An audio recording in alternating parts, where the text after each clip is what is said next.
Vamos a otra cosa, la noticia del exterior que evidentemente nos tiene más ocupados y preocupados. El Tribunal del Distrito Sur de Nueva York inició formalmente este día lunes el proceso judicial contra Nicolás Maduro tras su captura en Caracas por fuerzas estadounidenses. El ex líder venezolano está enfrentando cargos por narcoterrorismo, conspiración por importar cocaína y posesión de armamento pesado, delitos por los cuales se declaró inocente, dijo él, ante el juez, argumentando su condición de mandatario en ejercicio, dijo él, mandatario legítimo y prisionero de guerra. Vamos a analizar las implicancias legales, el alcance internacional también que tiene este juicio.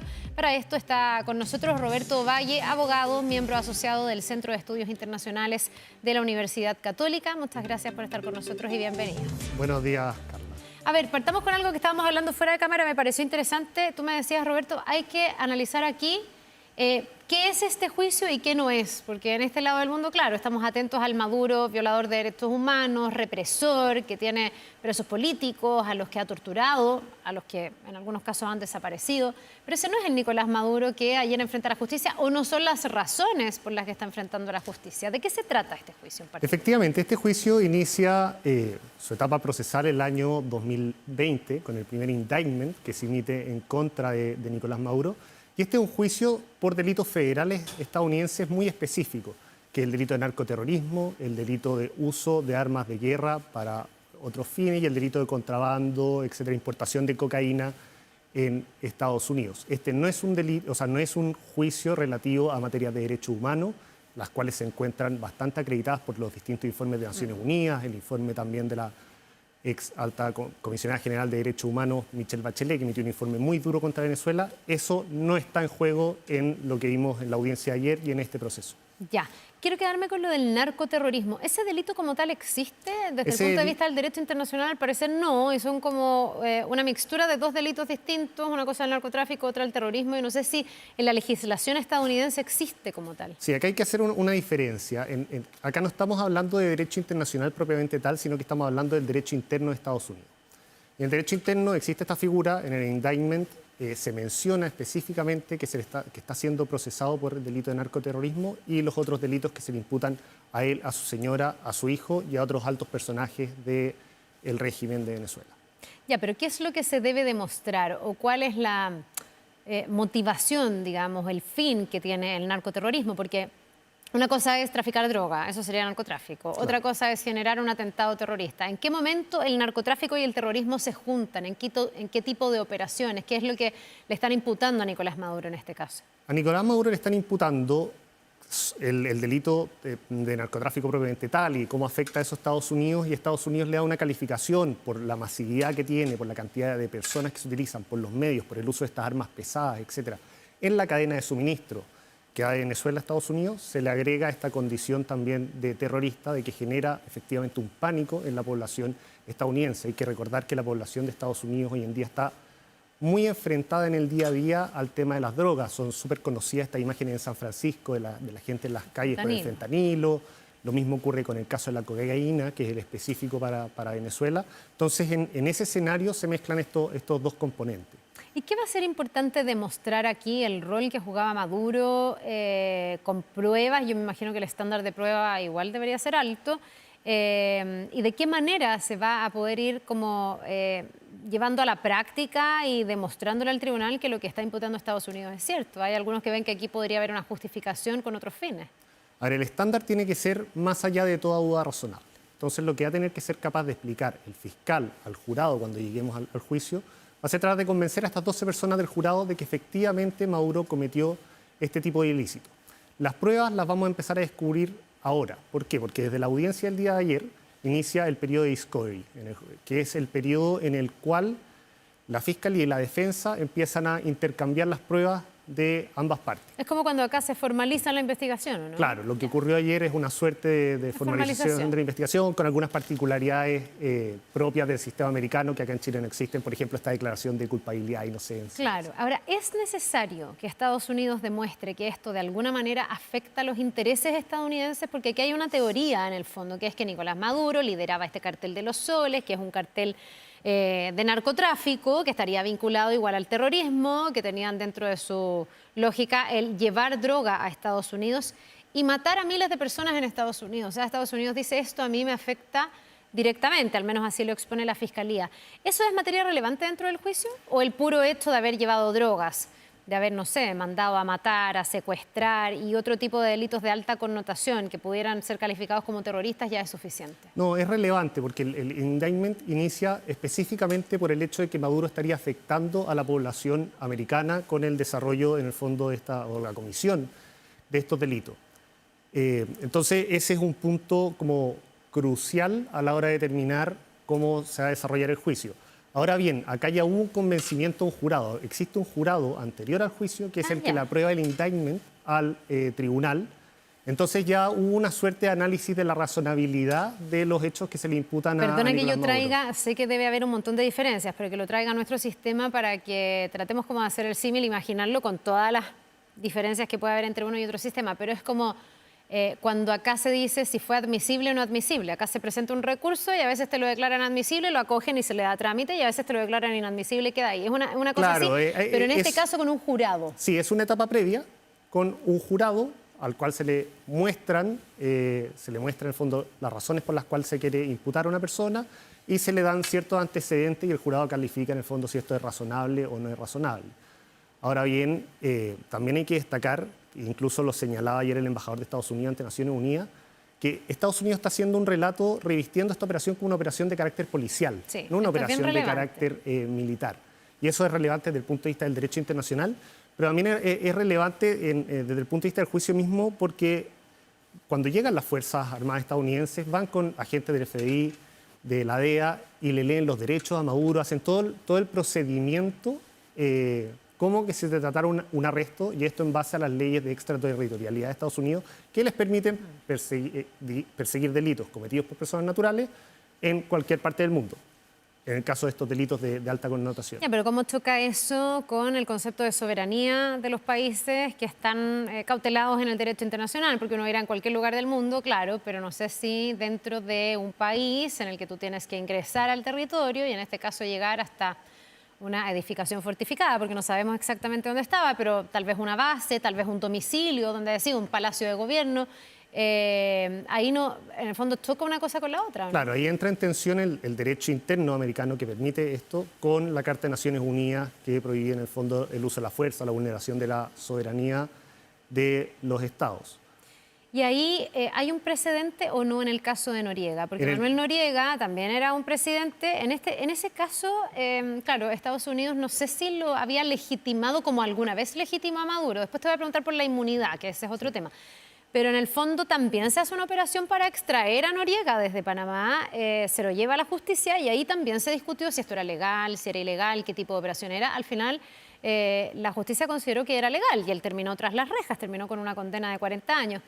¿Eso siente un precedente para este caso?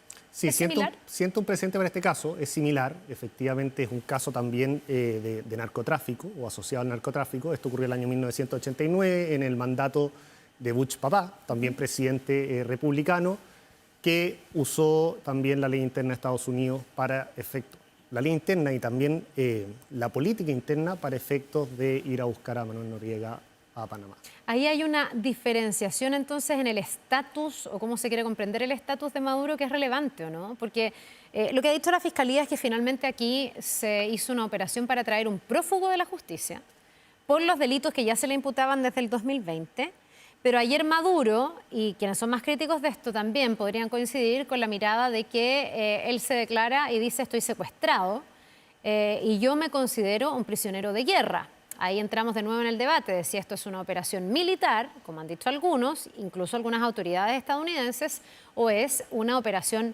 policial, donde se va a buscar a un reo, que además Estados Unidos y la Fiscalía y las autoridades lo han dicho, Marco Rubio lo han dicho, buscan dejar claro que Maduro no es un presidente legítimo, sino que no es un presidente en el momento en que se le saca de Venezuela.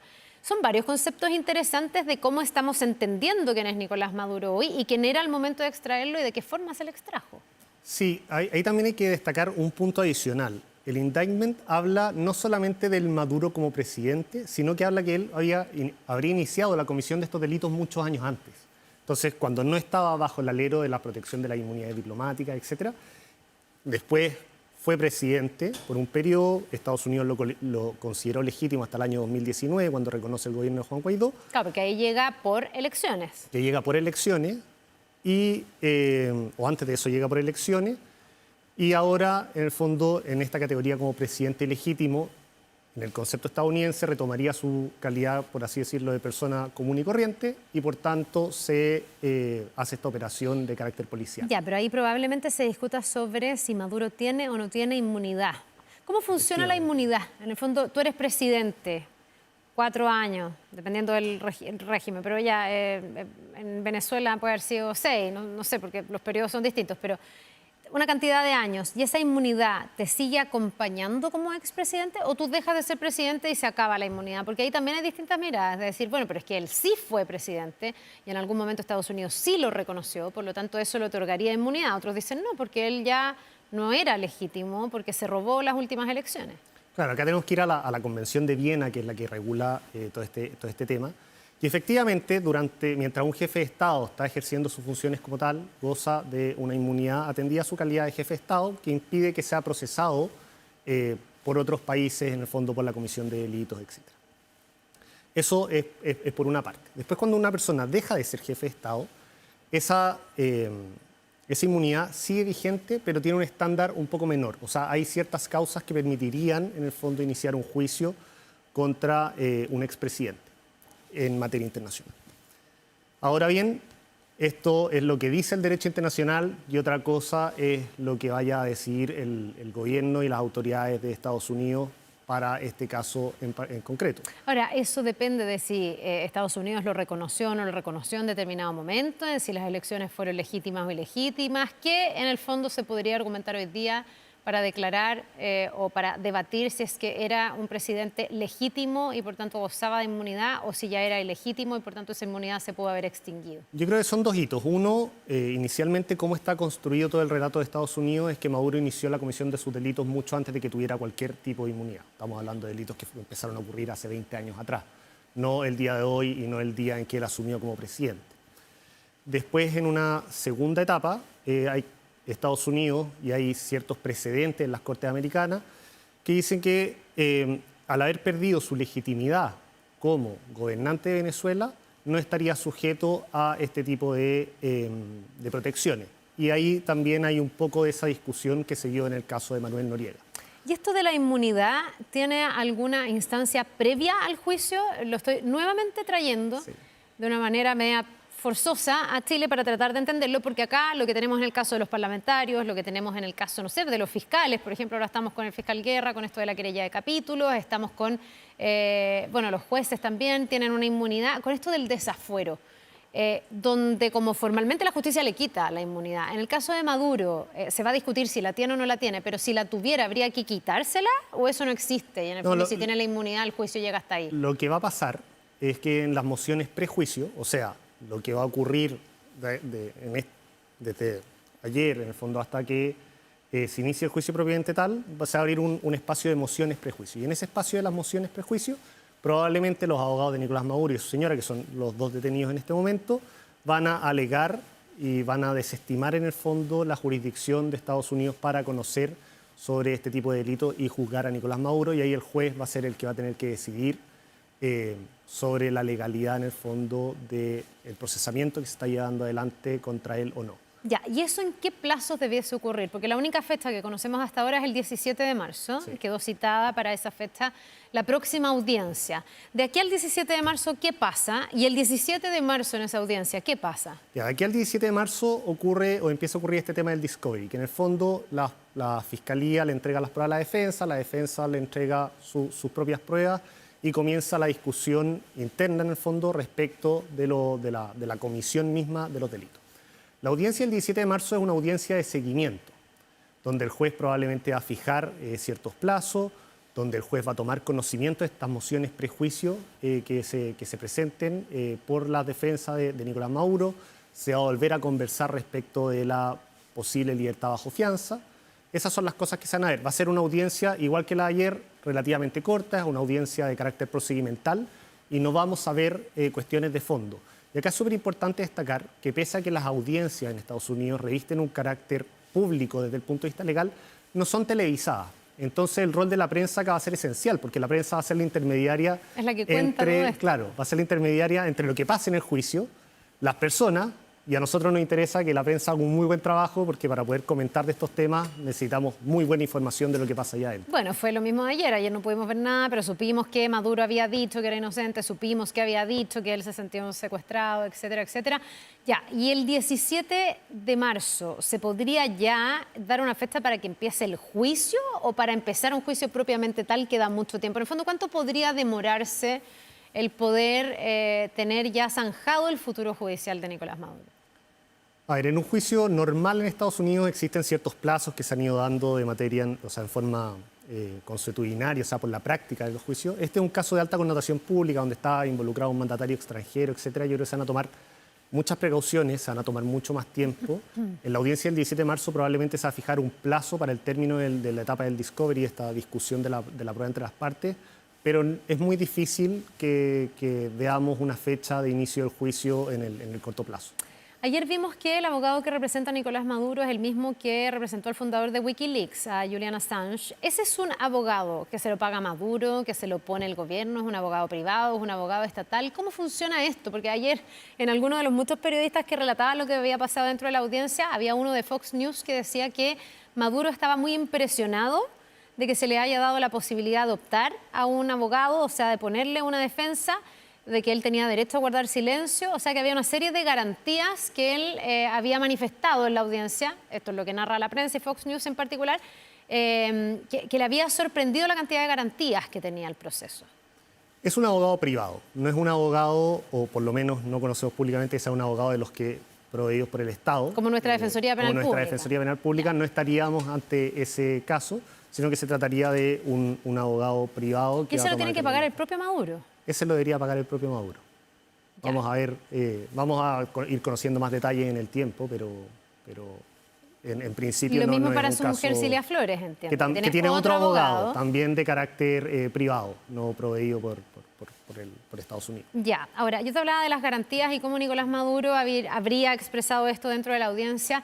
¿Tú crees que con el nivel de atención que hay, con lo mediático que es, con lo controvertida que es la figura de Maduro, aunque se esté dejando fuera todo lo demás, la violación a los derechos humanos, etcétera, están todas las garantías para que haya aquí un debido proceso? Quienes son más críticos de Estados Unidos lo ponen un poco en duda. Dicen, bueno, aquí va a pesar que finalmente Estados Unidos no puede dar una señal equívoca. O sea, hay gente que dice, ¿cabe alguna posibilidad de que sea declarado inocente cuando esto ha motivado este nivel de operación por parte de Estados Unidos y cuando Estados Unidos narra esta trama que estamos todos empezando a mirar con el cartel de los soles y el rol de Maduro? Yo creo que existe la posibilidad. O sea, Estados Unidos se caracteriza por su división de poderes. El juez que está a cargo de este caso en esta etapa ha fallado en contra del gobierno estadounidense en repetidas oportunidades, ha estado en casos muy mediáticos, etcétera.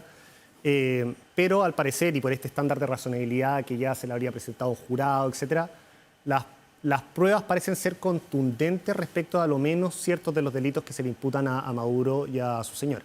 Obviamente hay delitos que van a tener mayor estándar, etc. Y el otro tema que hay que considerar es que las 12 personas que efectivamente van a decir si es culpable o no son personas comunes y corrientes.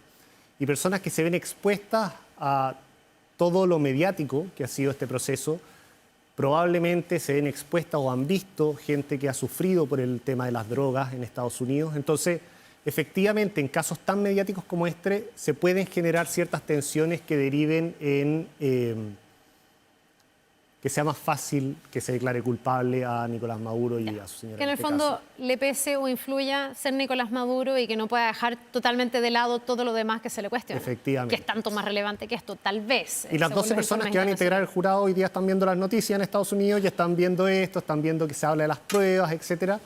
Entonces, es muy difícil que no hayan ciertos prejuicios a la hora de juzgar a Nicolás Maduro. Bien, pues bien interesante, vamos a estar atentos porque es un caso súper inédito en el fondo, todo lo que ha pasado con esta operación, pero además por la envergadura del personaje del que estamos hablando. Roberto Valle, abogado, miembro asociado del Centro de Estudios Internacionales de la Universidad Católica, muchas gracias por habernos acompañado. Muchas gracias a ustedes por la invitación.